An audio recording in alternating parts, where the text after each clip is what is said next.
hello there.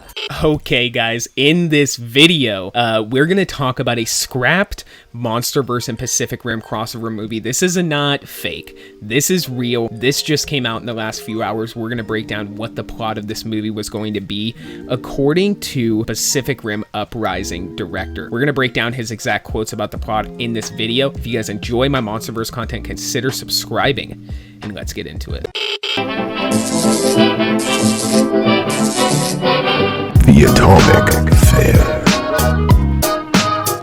So before we get into this, I think a fun fact to know is that the Beast Glove was actually inspired by the Pacific Rim Jaeger's arm, and it's pretty much exactly that. So there's definitely already connective tissue in the MonsterVerse with Pacific Rim. But I'm gonna get straight into what he says here about what the scrapped story would have been for the Pacific Rim versus MonsterVerse Godzilla movie. My plan was to actually find out that these kaiju are not willing monsters. They're being controlled and abused by the precursors. Basically, the humans set a bunch of them free. That third act was going to be Jaegers and kaiju fighting together, leading to the end of the movie. My plan was basically the multiverse of that particular franchise, where the humans can now travel through all of these different dimensions.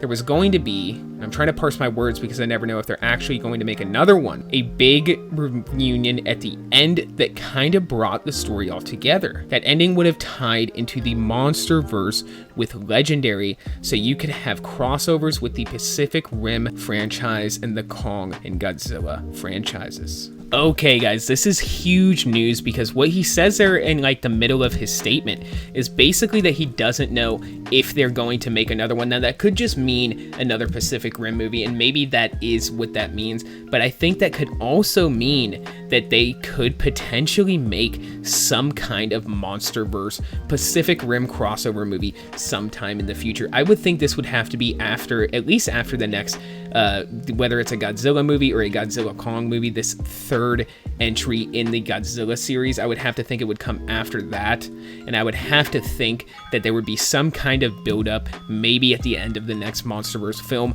about a potential crossover going on with Godzilla and Pacific Rim. And you can bet your ass if this G.I. Joe and Transformers crossover is successful, Legendary will be looking at that, and they will be saying, hey, maybe we can do that with the MonsterVerse, guys. So comment down below and let me know what you think about this big news with the Pacific Rim in Godzilla Kong crossover plot that was potentially supposed to happen here at the end of Pacific Rim Uprising, basically revealing that there was a multiverse. They had the ability to travel this multiverse and go into different dimensions, including the MonsterVerse, where they could have crossed over with Godzilla and Kong. I think it is a little bit crazy. I don't know if that actually would have worked on film, but at this point, movies are getting so fantastical that I think any of this stuff could have worked. So comment down below and let me know what you guys think. This is some really big news with a potential Godzilla Kong MonsterVerse crossover with the Pacific Rim universe. And for this video, guys, that's all I got. So until the next one, be safe and stay well. Bye-bye.